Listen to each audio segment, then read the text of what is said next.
The same way we criticize LeBron for picking Westbrook for quote unquote being a GM, we got to do the same thing for Kyrie and KD because they vouch for Steve Nash, who never coached in his life.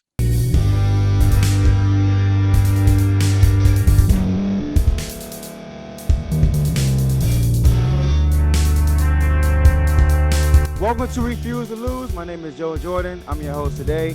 Today we're going to talk about the Boston Celtics versus the Brooklyn Nets. This game right here. So as y'all know, before the series, I picked the Nets to win in 6. All right. Now, Boston fans, don't throw trash at me. Don't cuss me out. Don't go crazy.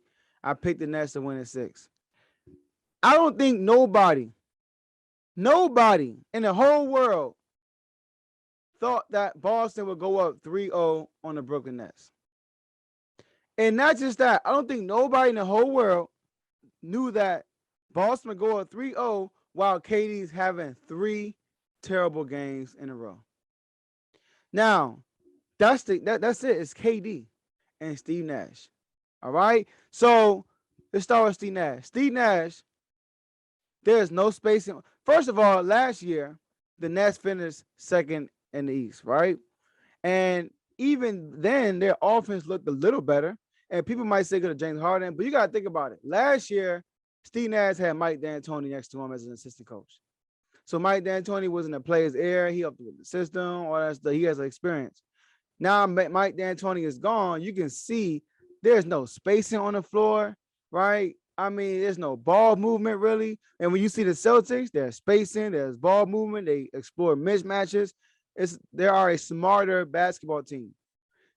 Even though Brooklyn is a more veteran basketball team, Boston is the smarter team because of Udoka over Steve Nash. So the same way we criticize LeBron for picking Westbrook for quote unquote being a GM, we got to do the same thing for Kyrie and KD because they vouch for Steve Nash, who never coached in his life. All right. He wasn't a coach. Last time I remember, he was shooting drills with Stephen Clay in Golden State before he became a coach. So that's why my problem is if they had a legit coach, they could win this series. But against this defense, you got to coach your way through this. You can't. Talent's not going to overcome this team. Their defense is too elite. All right. They're playing 90s defense, kind of, right? They're being very physical. And I love how the referees are allowing them to be physical. So Steve Nash is the biggest problem because how he's not putting his players in the right positions to score the basket. And then we got KD. KD, man, I can't recognize him. I can't recognize KD right now. Right now, I'm very disappointed.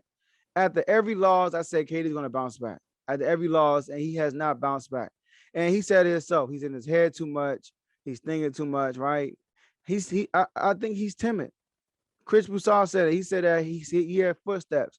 And I believe that he heard footsteps. All right? And then I've never seen this. KD actually ran from the ball twice.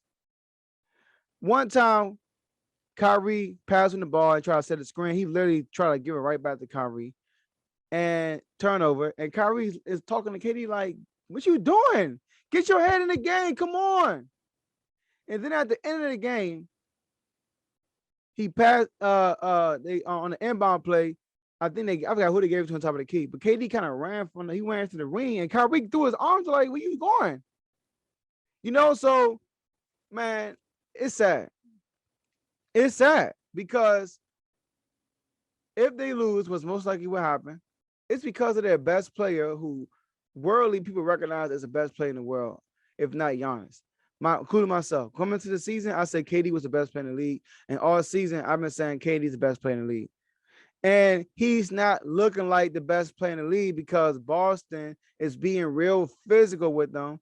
And he's getting exposed. Michael Jordan, they were getting physical with him in Detroit. And he said himself, I need to get bigger. I can't win with finesse. I got to get bigger. All season, got bigger, came back, swept Detroit. KD, you got to get more physical with these guys. All right. Now, I do think at the size he's in right now, they can still win with the right coach. So this all season, the first thing they need to address, get Steve Nash out of there, man. I'm sorry, bro. We cool with you. You're a good guy. You know, I want to see you successful, but you're not gonna be that here. All right, we gotta get somebody else and get a real coach. Somebody's gonna put y'all in the right position to score. But kudos to Boston. Kudos to Boston. They exploit every. First of all, Boston is too big for the Nets. All right. You look at the lineup. It's times on the floor when they had Steph Curry, Dragic, Patty Mills, Kyrie, and KD on the floor.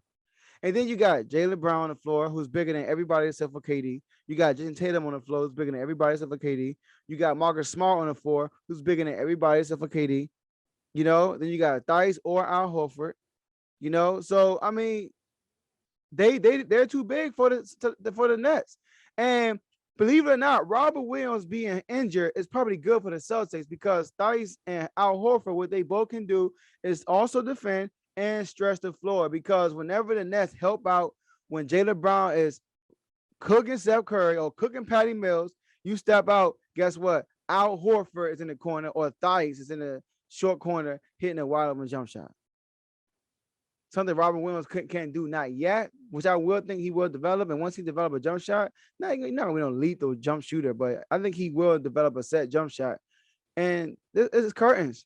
So Boston, I said that Boston and the Nets are the two best teams I believe are in the East. So whoever wins this series is going to the Eastern Conference Finals, which I thought would be the Nets. I told myself this would be the toughest battle the Nets will face throughout the whole Eastern Conference.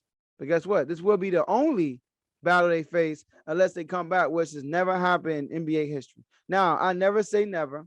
You never know what can happen, right? So don't say, hey, it's not going to happen. Hey, it's possible. But more than likely, it's not looking good for the Nets.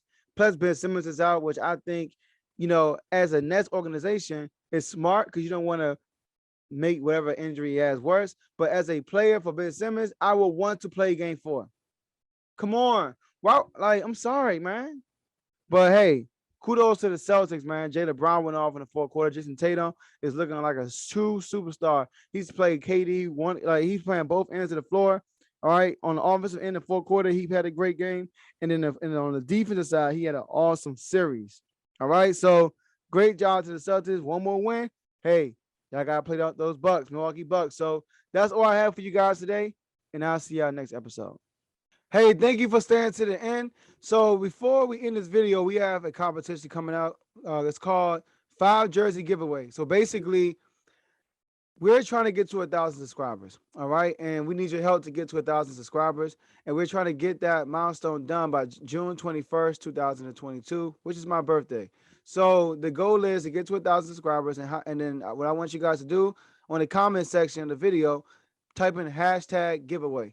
And then when you type in hashtag giveaway, you enter the competition. And then when we hit our goal of 1,000 subscribers, I will be sending 5 jerseys to 5 people on June 21st, 2022, a jersey of your choice. So help us get to 1,000. Share this video with somebody, get them to subscribe. And guess what, guys? We'll see you on the next episode.